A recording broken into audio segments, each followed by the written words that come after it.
Right now, what we're seeing from Republicans and the Republican media machine is an attempt to claim that Barack Obama committed treason and did all these things that are just objectively false, which we're going to get into and quickly disprove people like libs of TikTok. But they're doing this to distract from the fact that Donald Trump's Epstein issue is killing him. His base is flipping on him. The American public is upset. And this issue is fundamentally different for MAGA than any other issue. It strikes to the core of who Donald Trump's supposed to be. He's supposed to be this outsider that exposes all the insiders in the deep state that are always coming after him. And now he's in the White House, and the Epstein list is this culmination of the deep state, and he hasn't done anything. So we're going to get into all of that really quickly. If you haven't already, make sure you go down there and like and subscribe. I appreciate all the support lately. Truly, it means the world. Before I show you what the Republican media machine has been up to just the last 24 hours, let's go to the claim. Tulsi Gabbard claims that the Obama administration tried to undermine Trump in the 2016 election. The Office of the Director of National Intelligence on Friday issued the latest in a series of reports from the Trump administration attempting to undermine the 8-year-old assessment that Russia favored the election of Donald J. Trump in 2016. Tulsi Gabbard, the Director of National Intelligence, said the information she was releasing showed a treasonous conspiracy in 2016 by top Obama administration officials to harm Mr. Trump. So her claim is essentially that in 2016, we've all assessed in a bipartisan way. There was a Republican-led Senate Intelligence Committee at the time that also correctly assessed that Russia absolutely tried to interfere in the 2016 election to help Donald Trump. And Tulsi Gabbard is actually saying that was all made up by Barack Obama and his team. The thing is, it's very quick if you read these documents to see how just objectively false they are. Again, really quickly, this is the Republican-led Senate report I was talking about in 2016. They backed the findings of American spy agencies in late 2016 that Russia was trying to influence the election by damaging Ms. Clinton's campaign. And one of the Republican senators on that intelligence committee was Marco Rubio. So again, I feel like we should listen to them. And so what the report shows that was released on Friday by Tulsi Gabbard is that there was, quote, no indication of a Russian threat to directly manipulate the actual vote count, and essentially just said this agencies in 2016 got it wrong, that Vladimir Putin didn't want to help Donald Trump. But Senator Mark Warner correctly pointed out we're comparing two different things. Russian attempts to hack into voting systems and Russian influence operations meant to sway public opinion. This is one more example of the Director of National Intelligence trying to cook the books and essentially change history, right? In 2016, the Intelligence Committee said the same thing, which is that we have no evidence that Russia directly tried to manipulate votes. There was some thought that they wanted to see if they could manipulate votes, but that they never tried. That's what Tulsi Gabbard said. That is different than the assessment that the Russians actively partook in a, for example, social media campaign to influence the election, which they absolutely did, and Tulsi Gabbard didn't deny. And so we look at that report that was just facetious and garbage, and how the Republican media machine is trying to spin it so quickly. They're all on the same page. Libs of TikTok, a huge account, saying it's time for arrests. Quote, so Obama intentionally kneecapped the first Trump administration right from the start by manufacturing the Russia hoax. This is the biggest political crime in U.S. history. It's like, it's not even close to true. It's so disingenuous. It makes no sense. It's clear that none of these people read the report, and if they did, they're being really disingenuous. I already see people trying to make the argument that we can't go after Obama because he was president and has presidential immunity. That's cute. The precedent has already been established. Everyone is fair game, blah, blah, blah.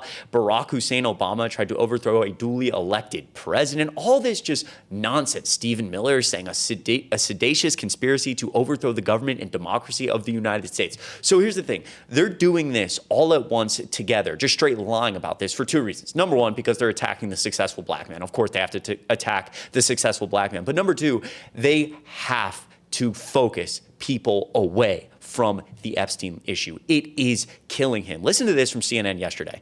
Jessica, last weekend we spoke about it. Interest in the Epstein files and the Epstein case is sky high, and the American public does not trust what the government is selling them. What are we talking about here? Is the government hiding Epstein's alleged client list? Get this, 69% of Americans agree that the federal government is, in fact, hiding Epstein's alleged client list versus just 6% who say that they are not. And get this, a majority of Republicans and Democrats do in fact agree on this issue that the government is hiding Epstein's alleged client list. You can never get a majority of Republicans and Democrats to agree on anything, but they do agree on this particular issue. So that is pretty stunning. That is really stunning to see Republicans and Democrats, and frankly, the American people all say not enough information has been released and Donald Trump is lying to us. But why is this different from every other issue? We've seen people when it comes to immigration, for example, or the economy, or the no new wars. Trump supporters say, this isn't what I voted for, I'm done. But this is striking at the core of his base. I've talked a lot about Philip Anderson, who's a 3-time Trump voter who got a felony on January 6th, multiple felonies, I believe, for storming the Capitol. Right? And he has flipped on Trump. He says, this guy lied to me. He's, a piece of garbage. His cult following just won't hold him accountable, which is like, his cult, I can't believe you're just now realizing that he has a cult following, but whatever. But why is this so different for that core, very culty group?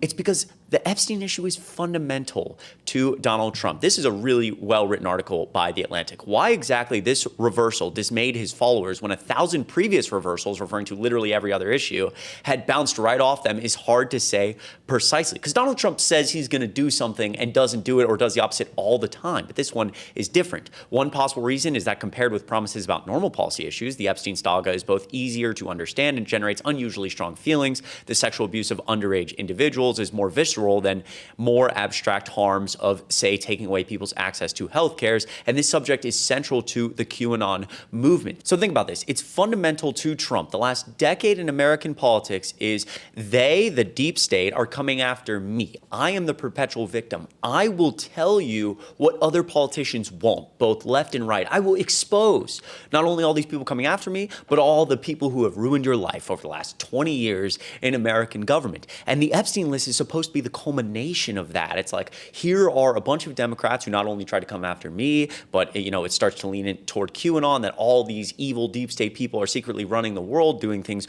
with children, et cetera, et cetera, et cetera. We saw a lot of this in 2016 with the QAnon movement and Hillary Clinton. And so now Donald Trump is in, and the Epstein files don't exist. And so you have to contend with the fact, two things. Either A, Donald Trump has been lying to me for the last 15 years about how American government works, that he's actually not a hero. He's not going to expose all these people. You have to question kind of literally everything he's ever said about all other issues, frankly. Or B, you have to contend with the fact that now he's an insider. Maybe actually Donald Trump went in to try to destroy the deep state, and he is the deep state. He doesn't want to release the list because he's on it or his friends are on it. That is so core to the entire movement. And so they need people focused on this garbage about Obama committing treason to try to reunite the movement and get them away from this issue, because they know it's the one issue that can kill them. And so that's why it's so important that we keep screaming about it, yelling about it, talking about it nonstop, and reminding Trump supporters and everybody else, like, hey, this is what he promised to do, not just Epstein related, but no new wars, tariffs, all these different things. And this is what he's actually doing.